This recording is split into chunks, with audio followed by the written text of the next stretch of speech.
1 Samuel, capítulo 10, a partir do versículo 6, nos diz assim: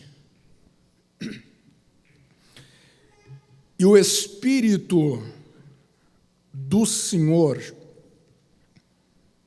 se apoderará de ti e profetizarás com eles e te mudarás em outro homem. E há de ser que quando estes sinais te vierem, faze o que achar à tua mão, porque Deus é contigo. Tu, porém, descerás diante de mim a Gilgal, e eis que eu descerei a ti para sacrificar holocaustos e para oferecer ofertas pacíficas. Ali 7 dias esperarás, até que eu venha a ti e te declare o que hás de fazer. Versículo 9, para nós concluirmos a nossa leitura. Sucedeu, pois, que, virando ele as costas para partir de Samuel, Deus lhe mudou o coração em outro, e todos aqueles sinais aconteceram aquele dia. Permaneça com a sua Bíblia aberta para nós fazermos uma nova leitura de alguns textos seguintes. Podeis assentar. Muito obrigado.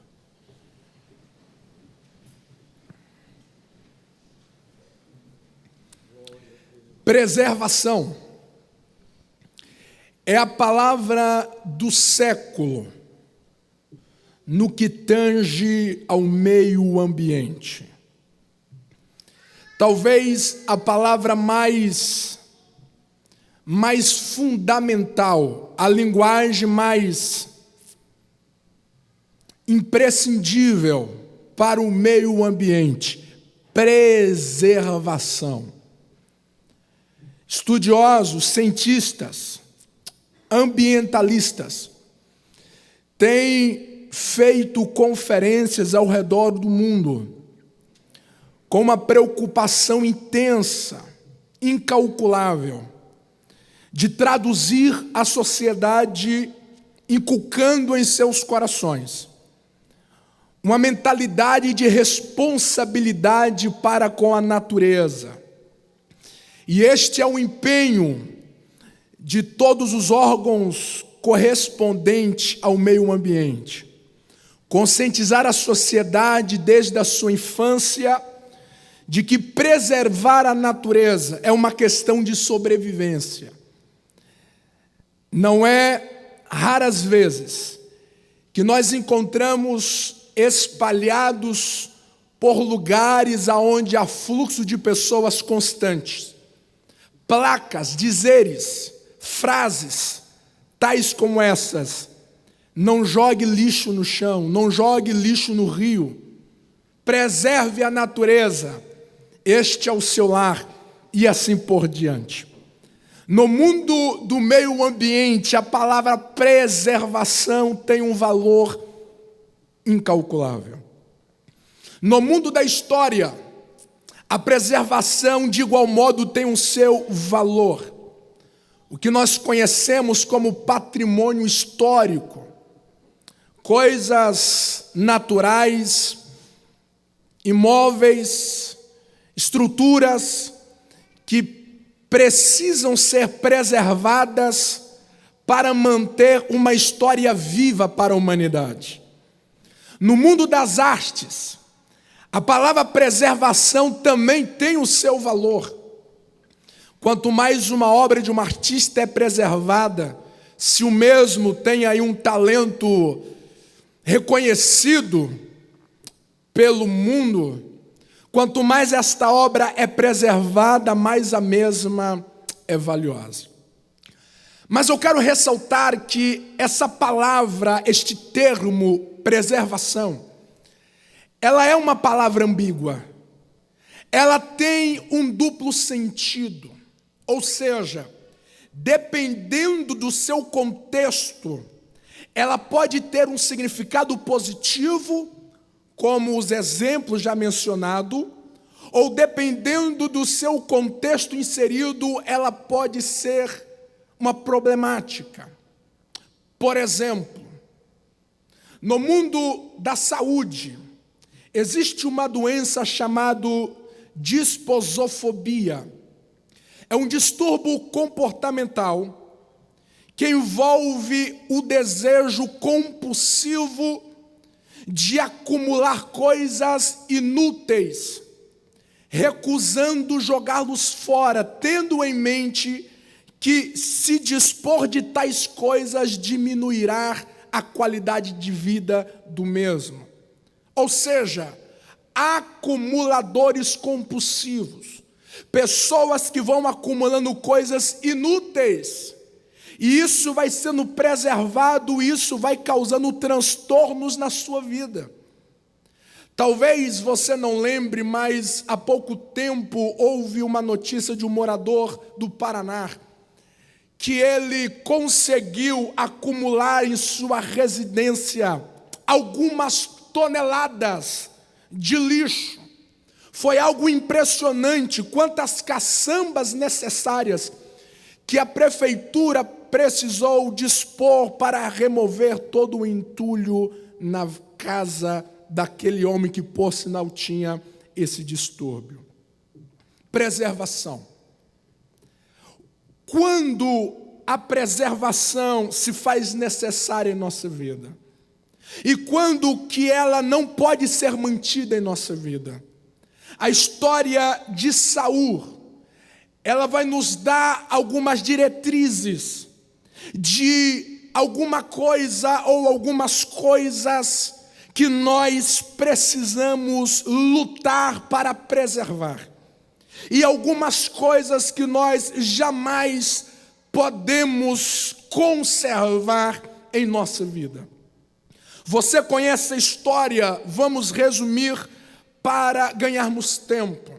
Saul é aquele moço bonito, que segundo a Bíblia não havia nenhum moço lindo como ele, dos ombros para cima, em comparação aos demais jovens de Israel. É claro, é porque eu não morava lá no tempo. Então Saul ganhou essa. Não é, meu bem? Ela confirmou então a verdade. Ele vai procurar as jumentas do seu pai. Some. E ele coloca Saul para procurar as jumentas. Saul não consegue encontrar, ele está na companhia de alguns moços. Um dos moços vai lhe dar a ideia de ele consultar ao profeta. Quando ele se apresenta diante do profeta Samuel, então há um encontro de Deus com Saul através do profeta. O profeta começa a dirigir os passos de Saul do que vai acontecer nos anos seguintes. O projeto, o plano de Deus a favor de Saul. A Bíblia diz que Samuel começa a detalhar algumas coisas da liderança, que Deus havia escolhido ele para tal função, para tal liderança. E Saul vai recebendo, e Saul vai ouvindo tudo aquilo que Deus tem para a sua vida. E quando nós chegamos no texto que nós lemos, há uma declaração muito forte. Porque o texto disse que quando Saul está se apartando de Samuel, o que o texto nos sugere a pensar é que quando Deus vai falando através de Samuel a Saul do que Deus tinha para fazer, o que se subentende é que Saul começa a entrar no complexo de inferioridade. Como eu vou conseguir fazer isso? Como que eu vou conseguir executar tal obra? Olhe para mim. Eu sou o melhor da casa do meu pai, a melhor tribo de Israel. Parece que ele começa a entrar em alguns conflitos, é muito grande para mim. Então Deus libera essa palavra a ele através do profeta dizendo: não te preocupes, o meu Espírito Espírito, ele se apoderará de ti, e eu vou te transformar em um novo homem. E o texto disse que quando ele está se despedindo de Samuel, o Espírito vem sobre ele, e Deus o transforma em um novo homem. Há uma ação sobrenatural de Deus na vida de Saul. É um milagre, é um tocar de Deus. Deus está tocando nas suas estruturas, Deus está tocando na sua mente, Deus está tocando nas suas habilidades, Deus está tocando nos seus talentos, Deus está movendo os seus dons. Há uma construção sobrenatural de Deus na vida de Saul. No entanto, o que nós vamos ver no textos a seguir é que a partir de um tempo, pouco tempo, o que nos parece é que Saul vai fazer de tudo para desconstruir o que Deus fez aqui. Os passos seguintes de Saul é como se Deus fez com as mãos na vida de Saul. E agora, a partir de suas decisões, Saul começa a desfazer com seus pés. Começa uma desconstrução do que Deus fez. Percebam que Saul, ele não intenta, ele não se preocupa, ele não se ocupa em preservar o que tem de ser preservado, a obra que Deus fez. Saul, ele não se ocupa, ele não se empenha, ele não se esforça em manter o que Deus havia feito. E isso precisa nos fazer refletir, porque essa expressão, eu mudarei em um outro homem, essa expressão vai nos lembrar as palavras paulinas, quando ele disse: aquele que está em Cristo, nova criatura é, as coisas velhas se passaram, e eis que tudo se fez novo. O que Paulo nos diz é que quando nós somos alcançados pela obra da redenção, há uma nova construção de vida em nós. Nós somos transformados em um novo homem, em uma nova mulher, em uma nova pessoa, em um novo esposo, em uma nova esposa, em um novo filho, em uma nova pessoa. Há uma mudança. Um dos termos que se emprega a salvação na linguagem neotestamentária é novo nascimento. É um novo homem, é um novo coração, é um novo espírito. E Paulo resume tudo isso dizendo: novidade de vida. Mas, no entanto, o que se percebe é que não poucas pessoas ao longo da sua vida cristã, parece que ela vai agir de uma maneira desconstrutiva ao que Deus fez. Talvez a pergunta que deve ser enfatizada esta noite: o que nós estamos preservando em nossas vidas? Nós estamos preservando o que Deus fez, ou nós estamos preservando ações para desconstruir o que Deus fez? E o que é mais assustador na história de Saul é que essa desconstrução, é que esse desfazer, ele é gradual. Ele é gradativo. Amado, se tem uma palavra que me faz pensar, chama-se processo. Essa palavra, ela é importantíssima na vida cristã.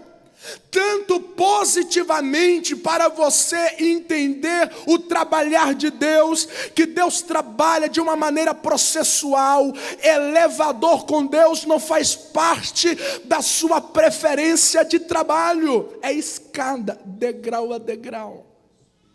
Mas em contrapartida, no reino das trevas, o diabo também trabalha de maneira processual. O diabo também trabalha de uma maneira gradativa, de uma maneira silenciosa, quase que imperceptível.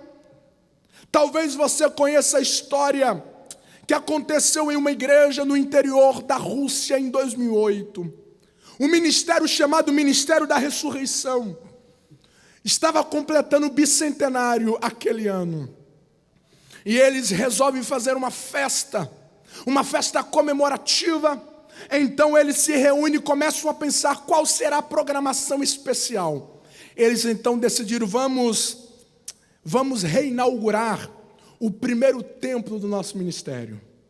Eles lembraram que a primeira igreja do ministério havia sido erigido num lugar rural no interior da Rússia. Havia estado desabitado, abandonado há alguns anos. Então eles disseram, vamos renovar o prédio, vamos fazer uma reforma e vamos festejar lá. Quando chegaram lá para fazer o orçamento, surpresos, porque a igreja havia sido roubada. Não foi a janela que foi roubada, não foi os ventiladores, o prédio foi roubado. Quando eles chegaram lá, o terreno estava vazio. Eles ficaram assustados. Se alguém chegasse lá, poucas poderiam deduzir que ali havia tido uma estrutura de igreja outrora. E eles começaram a dizer, o que aconteceu com o nosso templo? E os vizinhos disseram, foram roubados. Mas como roubaram o nosso prédio? Os vizinhos responderam, roubaram tijolo a tijolo. É assim, o diabo não vem com um trator demolindo, embora que se ele puder ele o faz, mas uma das maneiras mais sagaz do diabo é tijolo a tijolo. Eu e você constantemente precisamos estar prestando atenção na nossa espiritualidade para ver se as nossas atitudes não estão desconstruindo o que já foi feito através de Cristo, mediante a sua graça na nossa vida. E o que está acontecendo na vida de Saul, se você manteve a sua Bíblia aberta, eu te convido a nós estarmos extraindo, percebendo alguns passos da desconstrução de Saul ao que Deus fez. 1 Samuel capítulo 13, por favor.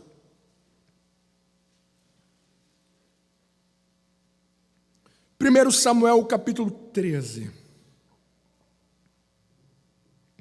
Eu quero chamar a sua atenção a partir do versículo 3. Nos diz assim: E Jonatas feriu a guarnição dos filisteus que estava em Gibeá. O que os filisteus ouviram, pelo que Saul tocou a trombeta por toda a terra, dizendo, ouça os hebreus. Então todo Israel ouviu dizer, Saul feriu a guarnição dos filisteus. E também Israel se fez abominável aos filisteus. Então o povo foi convocado após Saul em Gilgal. Diga comigo, Saul transformou as dádivas de Deus em conquistas pessoais. O texto disse que Jonatas, o exército de Israel estava distribuído em alguns núcleos. O exército que estava com Jonatas fere uma das guarnições dos filisteus. O texto a seguir vai dizer que o exército dos filisteus era como areias da praia. Eram muitos. Jonatas lidera o seu exército, os homens consigo, e consegue abater uma certa parte dos filisteus.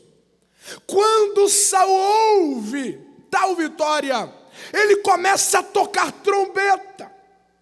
Ele não faz um culto, ele não celebra a Deus, ele não diz vamos agradecer ao Senhor, porque Deus nos deu a vitória através de Jonatas, não.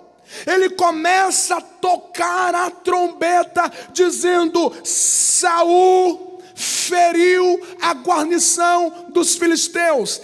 Ele nem dá prestígio, valor, reconhecimento a Jonatas. É o seu nome que vai ser destacado. Saul começa a tocar trombeta para si, celebrando uma vitória que não veio dos seus braços, mas que veio da graça de Deus. A vitória veio como dádiva, como graça de Deus, mas Saul vai ter isso como uma conquista pessoal. E isto vai permear a vida de Saul até a sua morte. Você não vai ver Saul olhando para a coroa, você não vai ver Saul olhando para o trono, você não vai ver Saul olhando para tudo que Deus havia lhe entregado e reconhecendo humildemente que tudo aquilo veio diante da graça, do favor imerecido, não. Ele vai agarrar a coroa, ele vai agarrar o poder, ele vai agarrar o trono, ele vai enfrentar algumas batalhas como se fossem conquistas pessoais. Ele começa a tocar trombeta para si. O seu nome começa a ser priorizado diante da batalha. As dádivas de Deus começam a ser transformados em conquistas pessoais. E quando isso começa a marcar a nossa vida, nós estamos em processo de desconstrução do que Deus fez em nossa vida. Nós temos uma certa dificuldade de enxergar que tudo o que nós temos é dádiva de Deus. Nós temos dificuldade de enxergar que tudo que nós possuímos veio mediante a graça de Deus. E isto é provado da maneira em que nós gerenciamos o que nós temos e o que nós somos. Nós gerenciamos como fosse possessão nossa, direito nosso. É meu, eu faço o que eu quero. Estou no meu direito. Isso me pertence. Eu suei para conseguir. Eu demorei para conquistar. Isso é meu. Começa a tocar trombeta para si. E aonde está a dádiva de Deus? Um dos exemplos clássicos disso é a vida do próprio Cristo, porque tudo que ele vai fazer, ele não toca a trombeta para si, ele toca a trombeta para o Pai. Na oração sacerdotal, João capítulo 17, é uma das orações mais fantásticas de toda a Bíblia, e quando Jesus está orando, ele poderia olhar para o Pai dizendo: Pai, obrigado porque eu fiz uma grande obra, eu pelejei, eu batalhei, eu paguei o preço, olha o que eu fiz, olha o que eu consegui. Não, ele vai dizer que tudo que sucedeu na sua vida só sucedeu porque era da vontade do Pai, não era mérito dele. Tudo era graça, tudo era dom, tudo era doação de Deus, tudo era uma oferta de Deus. É por isso que tudo que Jesus tinha, ele repartia. Amado, por que é que muitas famílias começam a ser fragmentadas? É porque um começa a olhar para o outro, não enxergando que ele foi uma dádiva de Deus para ela. Que foi Deus que colocou ele no caminho dela, colocou ela no caminho dele. Esses filhos foi Deus que permitiu você gerar. Tudo é dádiva de Deus. É por isso que Paulo disse: tudo que vocês forem fazer, façais com ações de graça. Ou seja, tudo que você fazer, tudo que você conquistar, diga graças a Deus. Isto não é mérito meu, isto não veio com força minha, isto é favor imerecido de Deus. E quando isto é reconhecido, todas as maldições são quebradas. Porque é dádiva de Deus, a minha vida é dádiva de Deus, então eu não pertenço a mim. É por isso que o convite do Evangelho é: perca a sua vida. Não é você jogar fora, é você repartir tudo que Deus te deu e tudo que você é a favor dos outros. Quando eu e você começamos a tocar trombeta para nós, Deus começa a sair de cena. Paulo vai chegar em Coríntios capítulo 15. Ele vai dizer assim: eu sou o menor de todos os apóstolos. Eu não era digno nem de ser chamado apóstolo, porque eu persegui a igreja. Mas pela graça eu sou o que sou. Fiz muito mais do que todos eles. Estava falando dos apóstolos. Todavia, não eu, mas a graça que em mim habita. Tudo que eu fiz, não foi conquista minha. Não, tudo que eu fiz foi a graça que se derramou sobre a minha vida. Tudo é dádiva de Deus, não é conquista pessoal, é a graça que foi derramada na minha vida. William Carey, considerado o pai das missões modernas, ele foi um homem que revolucionou a Índia no século XVIII. Ele construiu vários orfanatos, traduziu a Bíblia em vários idiomas. Ele era um homem intelectual para aquela geração, revolucionou toda a sua geração por missões. Ele tinha um amigo que sempre se dirigia a ele como Dr. Carey. Dr. Carey, Dr. Carey, Dr. Carey. E quando William Carey estava no leito de morte, William Carey disse: eu posso, amigo, te fazer 2 pedidos. Ele disse: pois não, Dr. Carey. Ele disse: o primeiro pedido: quando eu morrer, não fale do Dr. Carey. Fala do Deus do Dr. Carey. Pare de falar do Dr. Carey. Não, é o Senhor dele, é o Salvador dele, que precisa estar nos seus lábios a todo tempo. Segunda coisa, eu quero que você mande escrever na lápide da minha sepultura. Coloca assim: William Carey, 17 de junho de 1751 a 8 de setembro de 1834, um pobre verme miserável nos braços graciosos do bondoso Deus. É alguém que reconheceu que tudo o que aconteceu na sua vida não foi conquista pessoal, foi graça e dádiva de Deus.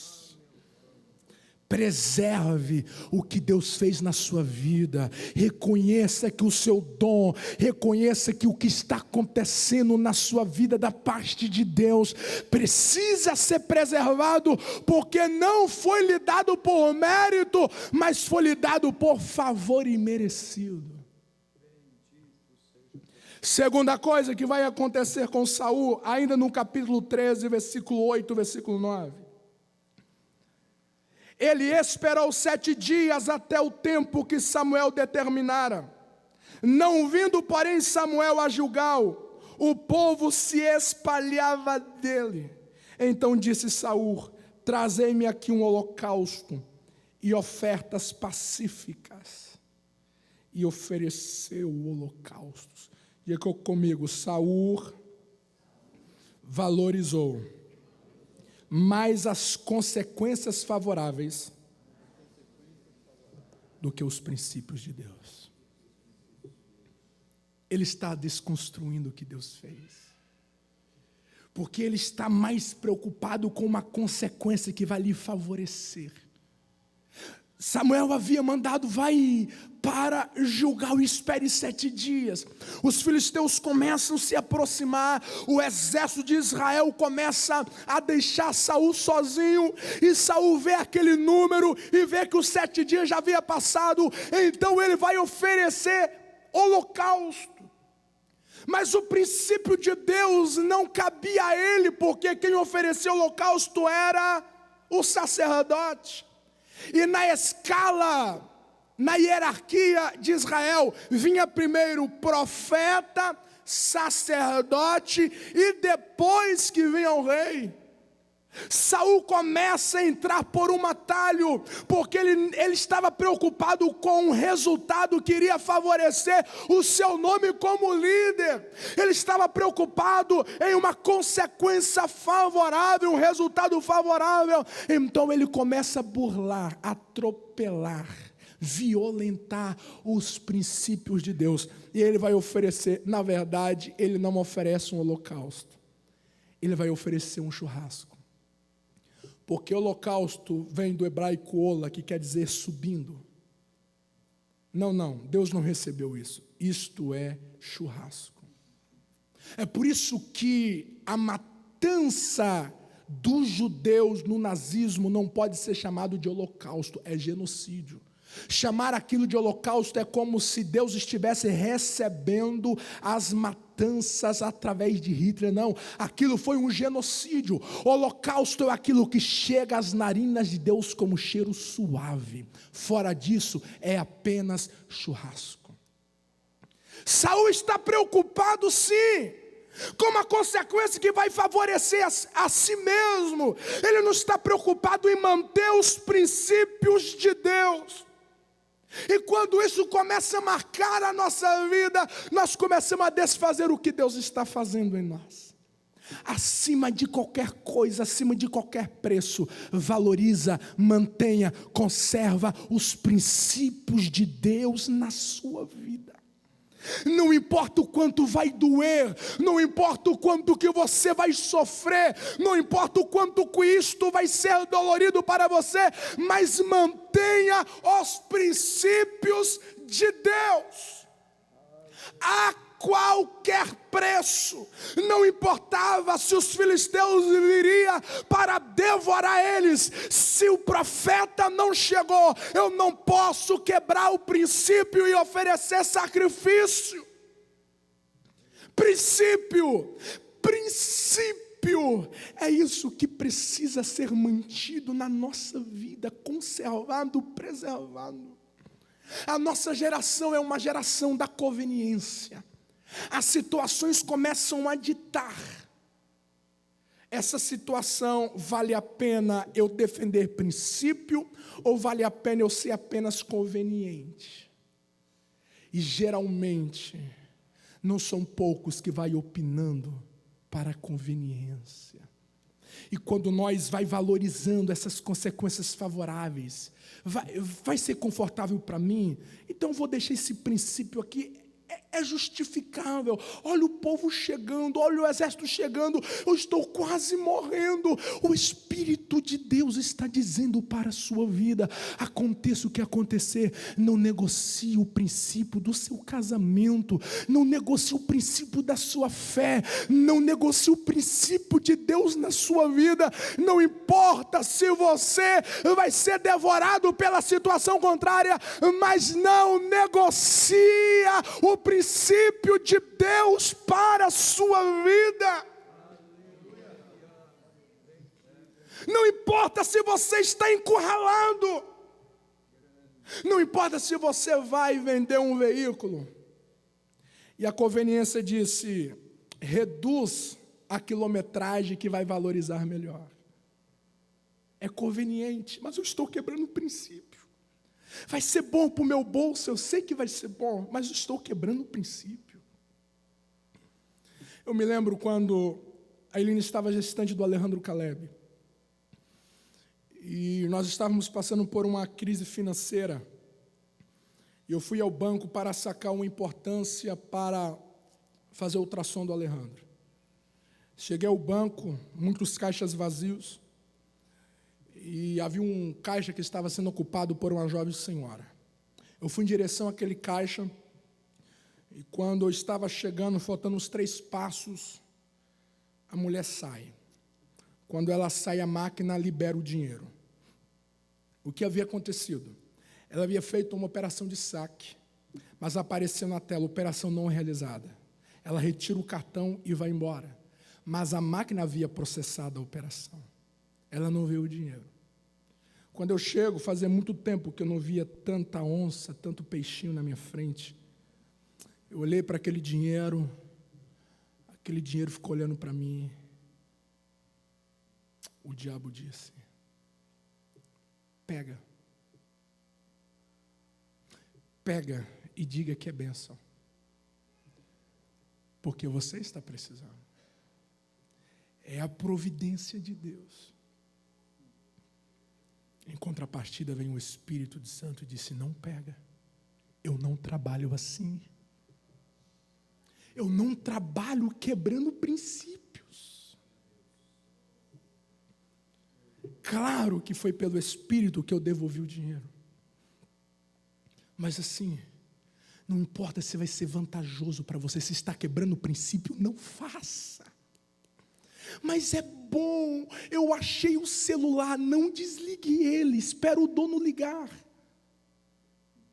Princípio. Eu sou movido por princípio,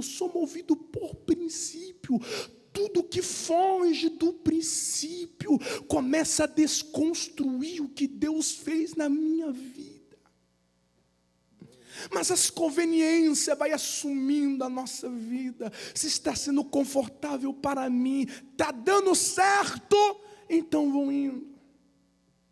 É a história daquele homem que foi receber o seu salário, ele ganhava R$1.500. Ele foi receber o salário, foi lá no banco, R$2.000. Ficou quietinho. No outro mês veio R$1.000. Ele ficou revoltado. Chegou no patrão e disse: como assim? Veio só R$1.000? O patrão disse: mas por que o mês passado veio 2 e você não falou nada? Ele disse: errar uma vez aceita, mas 2 já é demais. Conveniente? Não burla. Não atropele princípios. Princípios do amor na sua vida tem de ser inegociável.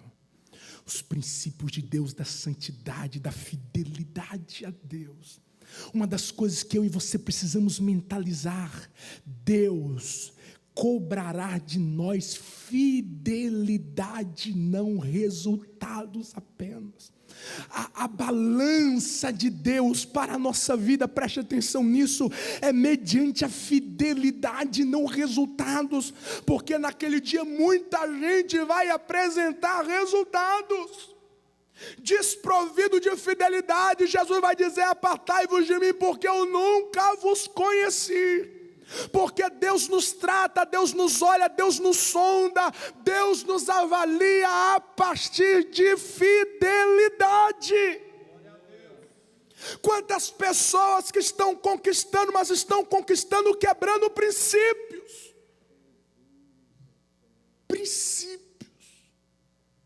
Financiamento que precisa mentir para ser aprovado, não pode ser considerado uma bênção de Deus. Quebrando o princípio através da mentira. Isso precisa ser repelido pelo nosso estômago espiritual. Não, mas é para salvar o meu nome, é para, não importa o que está em jogo, é a honra de Deus, é a sua fidelidade a Deus. Naquele dia, quando Deus chamar pelos seus, Ele não vai chamar senão dizendo: servo bom e fiel, foste fiel, então vinde, entrai e gozai da herança que o meu Pai tem preparado para vós desde a fundação do mundo. Bom e fiel. princípio da obediência. Perguntaram para o irmão André, quando ele recebe o chamado para levar as Bíblias para a União Soviética, colocando em risco a sua vida, eles diziam: você está louco, você está insano, você nunca vai voltar vivo. O irmão André disse: quem disse que Deus mandou eu voltar? Ele só apenas disse: vá, e compete a mim a obedecer princípios. Ensinamos os nossos filhos a viver em cima de princípios. Princípios de Cristo, princípios do Evangelho. Não importa se ele vai voltar para uma prisão como José, mas se for para defender princípio, eu vou preservar isso. Porque quando eu atropelo o princípio para um bem próprio, eu começo a desconstruir o que Deus tem para a minha vida. Eu não quero olhar para Saul de cima para baixo. Saul está errando. Mas de repente, a pergunta deve ser: como que Samuel vai reagir ao confronto de Deus? Quando Samuel chega e Saul quebra o princípio, Samuel vai advertir Saul. Samuel vai dizer, versículo 13 do capítulo 13: então disse Samuel a Saul: agiste neciamente, não guardaste o mandamento que o Senhor teu Deus te ordenou, porque agora o Senhor teria confirmado o teu reino sobre Israel para sempre. Porém agora não subsistirá o teu reino. Já tem buscado o Senhor para si um homem segundo o seu coração, e já lhe tem ordenado o Senhor que seja chefe sobre o seu povo, porquanto não guardaste, olha o sinônimo de preservação, não guardaste o que o Senhor te ordenou. Versículo 15, olha que escandaloso. Então se levantou Samuel, subiu de Gilgal a Gibeá de Benjamim, ponto e vírgula, e Saul contou o povo que achou com ele uns 600 varões. Deus confronta com Saul, dizendo: Saul, você pecou, Saul, você transgrediu, olha o que você fez, Saul. Em vez de Saul se jogar na presença de Deus, representado pelo profeta Samuel, em vez de Saul dizer: eu pequei, misericórdia, misericórdia, não, Samuel vai para um lado, e Saul começa a contar o que lhe havia sobrado. Saul não se preocupa com o que perdeu. Vamos dizer juntos: Saul não se preocupa com o que perdeu. Ele conta o que sobrou. Ele perdeu o reino, ele está perdendo o reino, ele está perdendo a coroa, ele está perdendo o trono, ele está perdendo o chamado de Deus, ele está perdendo a presença de Deus, ele está perdendo a mão de Deus ao seu favor, e ele não está se preocupando em resgatá-lo, ele está contando homens que ficou consigo. Pastor, eu não sinto a presença de Deus como eu sentia antes, mas assim, eu estou conseguindo comprar um novo carro, tá bom. Pastor, eu não sou mais o que eu era, mas eu estou conseguindo conquistar tantas coisas. Pastor, eu estou conseguindo crescer na vida, pastor.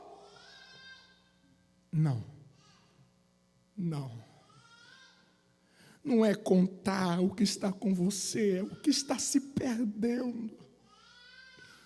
Muitas pessoas não estão se preocupando com a glória, com a presença, com a intimidade, com o chamado, com a vida de Deus em sua casa, em sua família. Elas estão olhando do que está à sua volta. Ah, tem uns 600 homens comigo. Ah, então tá bom não. Deus tem algo muito mais precioso. Quando Davi peca diante de Deus, ele faz uma oração no Salmo 51, versículo 10, versículo 11. Ele pede 3 coisas para Deus. Ele fala: Deus, eu quero que tu crie em mim Eu quero que tu me traz algo novo para mim. Eu quero que tu renovas. Então renovar é aquilo que já está. Então renova e torna a dar-me a alegria da salvação. Eu não vou ficar contando o que sobrou. Eu quero de volta o que perdeu e que pertencia a ti, para a bem-aventurança da minha vida. Não, eu não quero ficar contando o que sobrou. Eu quero agarrar de volta aquilo que está saindo entre os meus dedos na minha vida cristã. Saul está preocupado com o que sobrou e não com aquilo que está perdendo. Deus vai dar mais uma chance para Saul. Ele vai pedir para Saul destruir os amalequitas. Capítulo 15, para nós encerrarmos. Saul vai poupar o rei dos amalequitas, Agag. Quando Samuel vai novamente confrontar, olha o versículo 30. Samuel mais uma vez vai reprovar Saul, é Deus reprovando Saul. Versículo 30 do capítulo 15. Disse ele então, Saul respondendo: pequei, honra-me, porém agora diante dos anciãos do meu povo e diante de Israel, e volta comigo para que eu adore o Senhor teu Deus. Não. Isso assim que não é hora de pedir honra, é hora de pedir misericórdia. Amado, quantas pessoas estão querendo ser honradas? Não, amada, é misericórdia, tem que ser implorada. Pessoas que estão preocupadas para não sair mal na foto. Não, Samuel, desce comigo para o povo pensar que eu estou bem contigo e com Deus. Honra-me. Mas Saul, você não pode estar preocupado com honra. Vocês têm que estar implorando por misericórdia, Saul. Se arrepende totalmente do que você tem feito, para ver se ainda há esperança. Quantas pessoas que ainda estão implorando bênçãos prontas de Deus, sendo que Deus está querendo tratar pecados enraizados, amarguras enraizadas, mágoas que está lá no profundo dos seus corações sendo nutridas, preservadas, e Deus está dizendo: não é tempo de me pedir honra, é tempo de me pedir misericórdia, se humilhar debaixo das minhas potentes mãos, para que eu sare a vossa terra. É misericórdia, Saul. Não é a sua honra, é a misericórdia de Deus que você está precisando. Quando chega no versículo 35, Deus vai dar o checkmate para Saul. Samuel, não tenha mais dó de Saul. Ele conseguiu desfazer tudo o que eu dei para ele. Ele não foi capaz de preservar, de conservar a oportunidade que eu dei para ele. Ele desfez, ele não conservou. Eu tenho outro para colocar no seu lugar. A pergunta de Deus para o teu coração, a pergunta de Deus para a minha vida: o que eu e você estamos nos ocupando em conservar?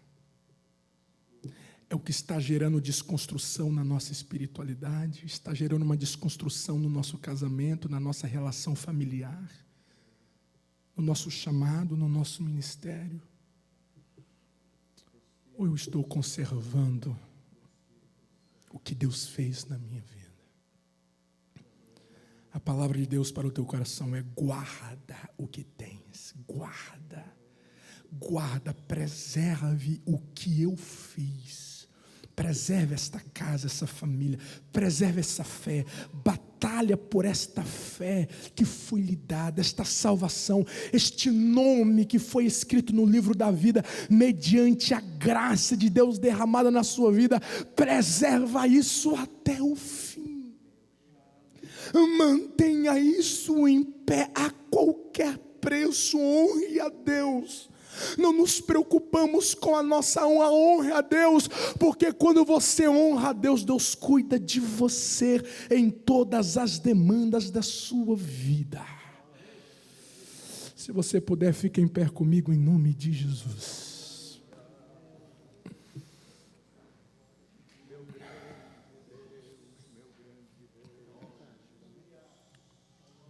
Calomon dará blocar bando nibo lavarraça. Preservação. Preservação.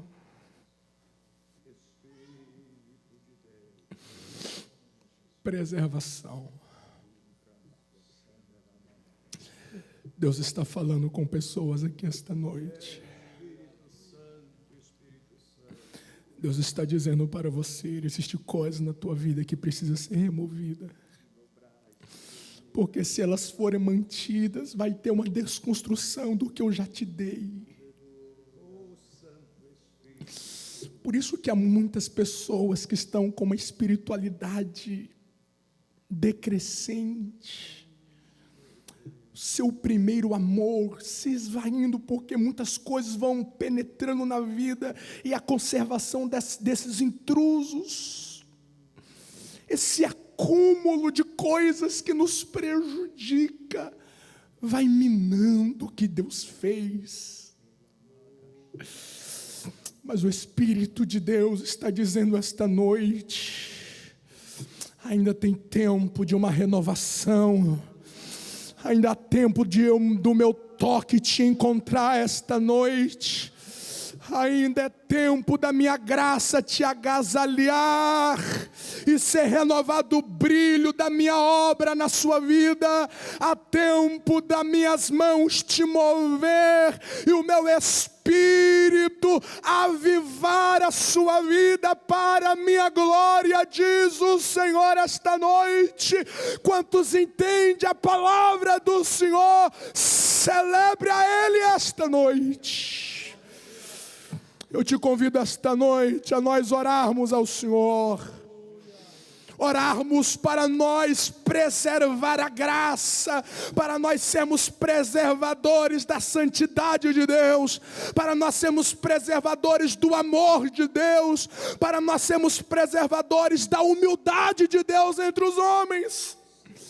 Que nós venhamos conservar a luz, que nós possamos conservar a generosidade, que nós possamos conservar a gratidão. Vamos conservar, preservar as virtudes de Deus, e que seja eliminada esta noite aquelas coisas que nós vamos acumulando no caminho. É por isso que Jesus vai dizer: Pedro, eu preciso lavar os seus pés, porque esta caminhada nós vamos contraindo algumas poeiras. Nós estamos caminhando em terrenos sujos todos os dias, e a lama vai tentando macular os nossos pés todos os dias. Precisamos ser lavados para serem eliminados coisas que não devem agregar na nossa espiritualidade. Eu quero orar pela sua vida, eu quero orar pela sua casa, eu quero orar pela sua família, eu quero orar pela sua espiritualidade. Se você sente de Deus de vir aqui à frente dizendo: pregador, eu quero ser tocado por Deus para ser preservado o que Deus fez na minha vida. Eu quero lutar contra toda desconstrução maligna, contra os propósitos de Deus para a minha vida. Eu quero me levantar contra tudo aquilo que veio para esmoronar, arruinar o que Deus construiu na minha vida. Eu quero preservar tudo aquilo que Deus fez. Eu quero ser um preservador de Deus neste mundo caído. Eu quero levantar esta bandeira da preservação, da santidade de Deus, do amor de Deus. Eu quero, pregador, eu quero chamar onde está a segunda pessoa. Eu quero ser a primeira. Eu quero ser a primeira. Eu quero ser a primeira. Eu quero ser a primeira. Eu quero ser a primeira. Oh, bendito seja o nome do Senhor para sempre. Bendito seja o nome do Senhor para sempre. É possível que haja algumas parasitas. Algumas parasitas que está sugando a tua força, está sugando o teu ânimo. Talvez existam algumas parasitas que está sugando a tua alegria, está sugando a tua força, o teu entusiasmo de adorar a Deus. Não, isso não pode ser conservado, isso precisa ser removido. Isso precisa ser deslocado, isso precisa ser varrido. Conserve tão somente o que Deus fez. Conserva o novo. Conserva aquilo que é puro. Conserva aquilo que é eficaz, aquilo que te edifica. A tua memória, a tua mente, o teu coração não pode ser um depósito de coisas inúteis. Deus quer curar a sua vida esta noite.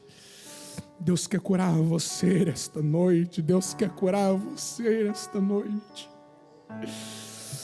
Oh Deus, nós te clamamos, nós te rogamos esta noite, Pai. Pai, nos livra de tocar trombeta para nós. Nos livra de interpretar as tuas dádivas como conquistas pessoais. Nos livra de atropelar princípios para o bem do nosso ego. Pai, nos livra de nos contentar com o que sobrou, sem levar em conta da essência que se perdeu.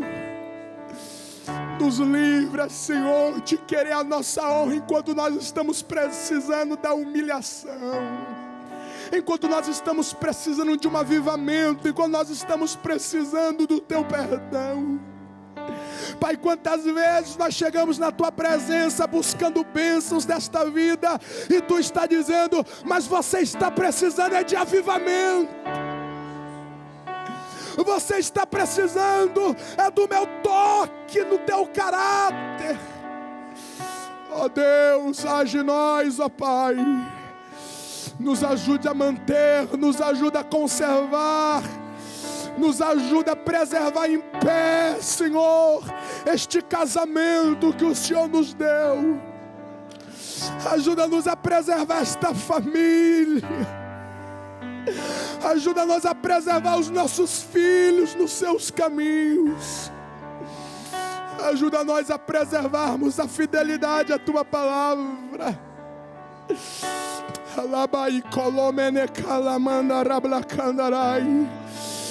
Eu ministro sobre a tua vida o renovo de Deus. Eu ministro sobre a tua vida a manifestação da reconstrução de Deus para ti. Eu ministro sobre a tua vida esta noite o mover do Espírito de Deus.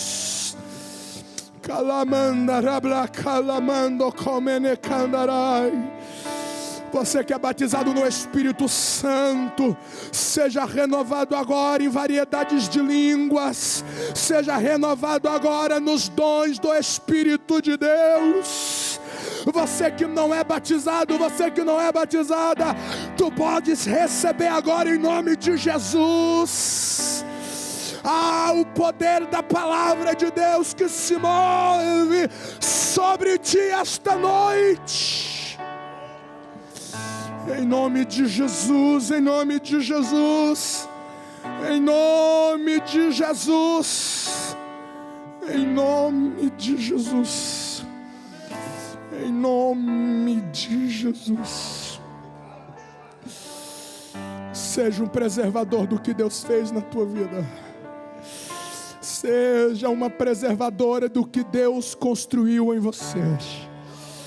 Conserve o que Deus graciosamente nos deu, para a glória do nome do Senhor, para a glória do nome do Senhor, para a glória do nome do Senhor.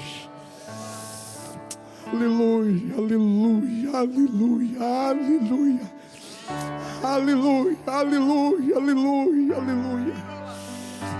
Aleluia, aleluia. Glória a Deus, glória a Deus, glória a Deus, glória a Deus. Tu pode celebrar, você pode celebrar onde que você está. O poder da palavra está se movendo esta noite aqui. Bendito seja Deus, bendito seja Deus. Aleluia, aleluia. Se você puder dizer para quem está à sua direita, para quem está à sua esquerda, diga para ele ou para ela: vamos preservar o que Deus fez, vamos preservar o que Deus construiu, vamos preservar o que Deus construiu, vamos preservar o que Deus construiu. Aleluia, aleluia, aleluia, aleluia, aleluia, aleluia.